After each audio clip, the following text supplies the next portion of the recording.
ಈಗ ನಾನು moderate irritability ಲೆವೆಲ್ಸ್ಗೆ exercise ಹೇಳ್ಕೊಡ್ತಾ ಇದ್ದೀನಿ.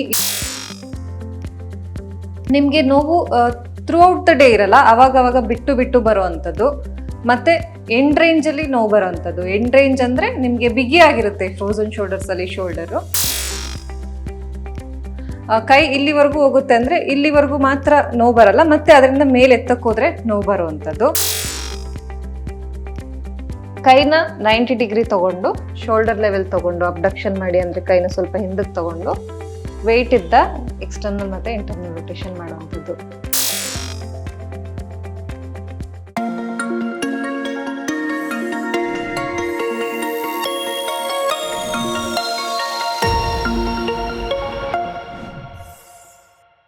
ಎಲ್ರಿಗೂ ನಮಸ್ಕಾರ. ನಾನು ಡಾಕ್ಟರ್ ಹರ್ಷಿತಾ, ಜಾಸ್ ಸೆಂಟರ್ನಿಂದ ಫಿಸಿಯೋಥೆರಪಿಸ್ಟ್.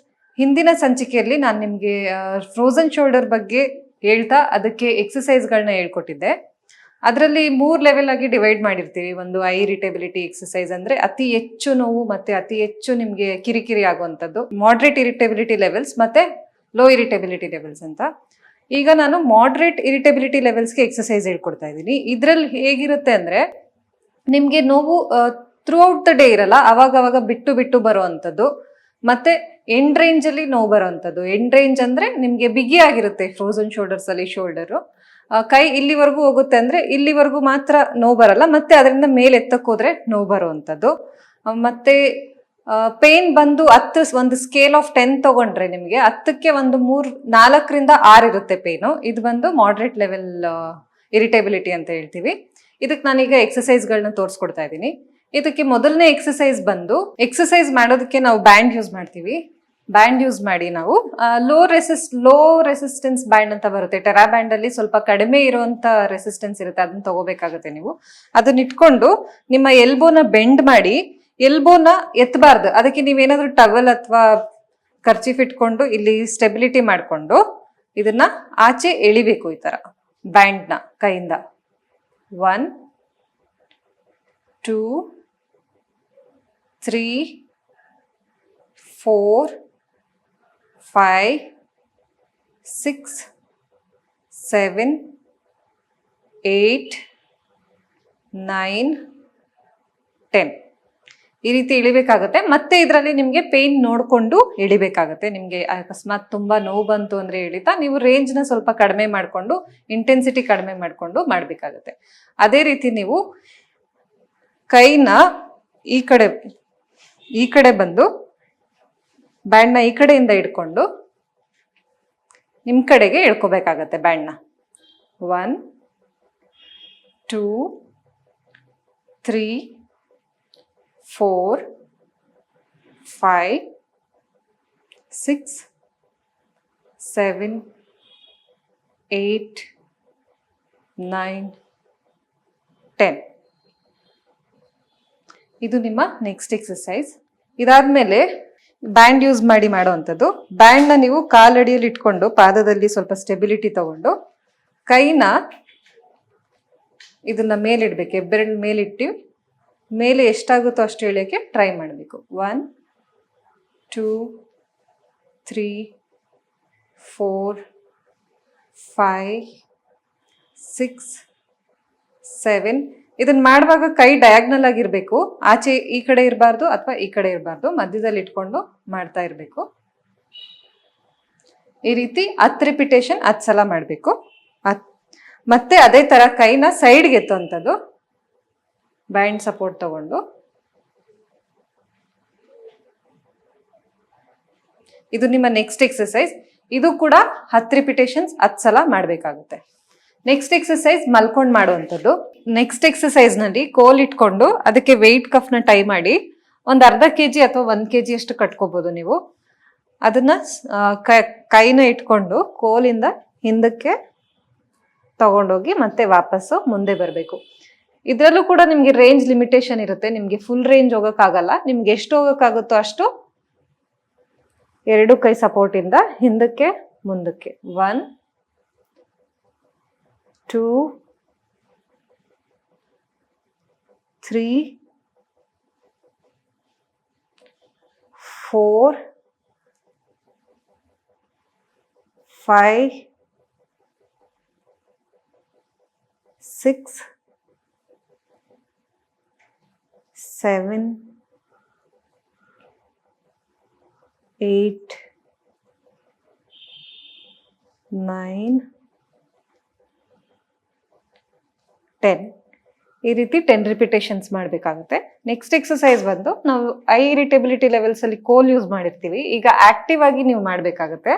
ಅದಕ್ಕೆ ಎಲ್ಬೋ ಕೆಳಗಡೆ ಸಪೋರ್ಟ್ ತಗೊಂಡು ನೀವೇ ಕೈನ ಮಲ್ಗಿ ಇಲ್ಲಿಂದ ಸ್ಟಾರ್ಟಿಂಗ್ ಪೊಸಿಷನ್ ಮಾಡಿ ಎಷ್ಟಾಗುತ್ತೋ ಅಷ್ಟು ಆಚೆ ತಗೋಬೇಕು. ಈ ರೀತಿ 1, 2,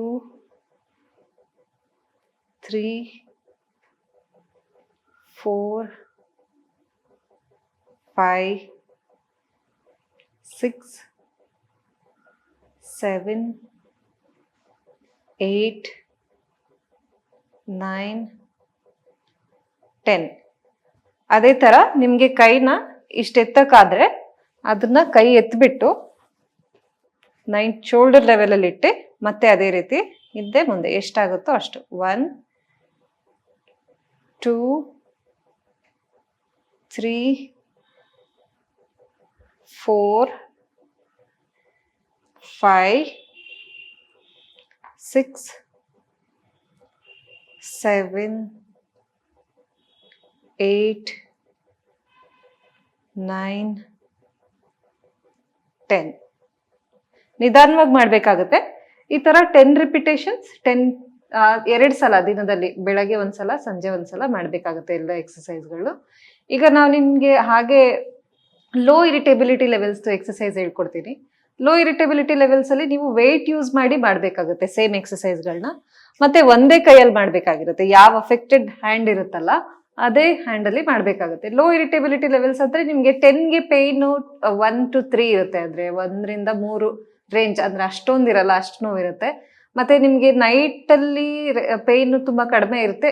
ಇನ್ ಕೇಸ್ ಅದೇ ಭುಜದ ಮೇಲೆ ಮಲ್ಕೊಂಡ್ರೆ ನೋವು ಬರೋವಂಥದ್ದು ಅಥವಾ ತುಂಬಾ ಕಡಿಮೆ ನೋವು ಇರೋಂಥ ಇದು. ಇದರಲ್ಲಿ ನಿಮ್ಗೆ ಕಿರಿಕಿರಿ ಕೂಡ ಜಾಸ್ತಿ ಆಗಲ್ಲ. ಇದರಲ್ಲಿ ಜಾಸ್ತಿ ಆಕ್ಟಿವಿಟಿ ಲಿಮಿಟೇಷನ್ ಕೂಡ ಇರಲ್ಲ, ತೊಂದರೆನೂ ಆಗೋದಿಲ್ಲ.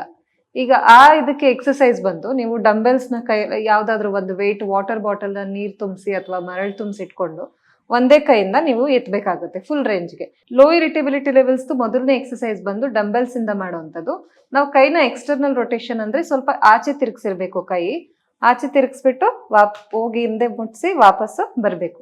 ಎಷ್ಟಾಗುತ್ತೋ ಅಷ್ಟು ಮಾಡ್ಬೇಕಾಗುತ್ತೆ. 1, 2,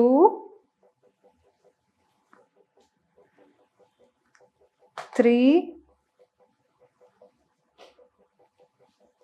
4. ಇದೇ ರೀತಿ ನೀವು 10 ರಿಪಿಟೇಷನ್ಸ್ ಮಾಡ್ಬೇಕಾಗತ್ತೆ. ಬೆಳಗ್ಗೆ ಒಂದ್ಸಲ ಸಂಜೆ ಒಂದ್ಸಲ. ಇದು ಲೋ ಇರಿಟೇಬಲ್ ಲೆವೆಲ್ಸ್ ಇದ್ದಾಗ ಮಾತ್ರ. ಈಗ ನೆಕ್ಸ್ಟ್ ಎಕ್ಸಸೈಸ್ ಬಂದು ಡಂಬೆಲ್ಸ್ ಇಟ್ಕೊಂಡು ಎಕ್ಸ್ಟರ್ನಲ್ ರೊಟೇಷನ್ ಮಾಡುವಂಥದ್ದು.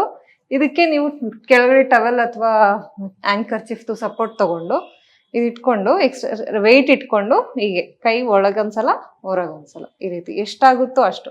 ಹೆಚ್ಚಾಗಿ ಹೋಗಲ್ಲ, ಹೋದ್ರೆ ಒಳ್ಳೇದು. ಎಷ್ಟಾಗುತ್ತೋ ಅಷ್ಟು ಮಾಡಿ ಇದು ಮಾಡಬೇಕಾಗುತ್ತೆ. ವೆಯ್ಟ್ ಕೂಡ ಅತಿ ಹೆಚ್ಚು ತಗೊಳ್ಳೋದೇನ್ ಬೇಡ. ಅರ್ಧ ಕೆಜಿಯಿಂದ ಸ್ಟಾರ್ಟ್ ಮಾಡಿದ್ರೆ ನಡೆಯುತ್ತೆ. ಹೋಗ್ತಾ ಹೋಗ್ತಾ ಪ್ರೋಗ್ರೆಸ್ ಮಾಡ್ಕೊಂಡು ಹೋಗ್ಬೇಕಾಗುತ್ತೆ. ನೆಕ್ಸ್ಟ್ ಅದೇ ರೀತಿ ಕೈನ 90 ಡಿಗ್ರಿ ತಗೊಂಡು ಶೋಲ್ಡರ್ ಲೆವೆಲ್ ತಗೊಂಡು ಅಬ್ಡಕ್ಷನ್ ಮಾಡಿ, ಅಂದ್ರೆ ಕೈನ ಸ್ವಲ್ಪ ಹಿಂದಕ್ಕೆ ತಗೊಂಡು ವೆಯ್ಟ್ ಇದ್ದ ಎಕ್ಸ್ಟರ್ನಲ್ ಮತ್ತೆ ಇಂಟರ್ನಲ್ ರೊಟೇಷನ್ ಮಾಡುವಂಥದ್ದು. ಹಿಂದಕ್ಕೆ ಮುಂದಕ್ಕೆ.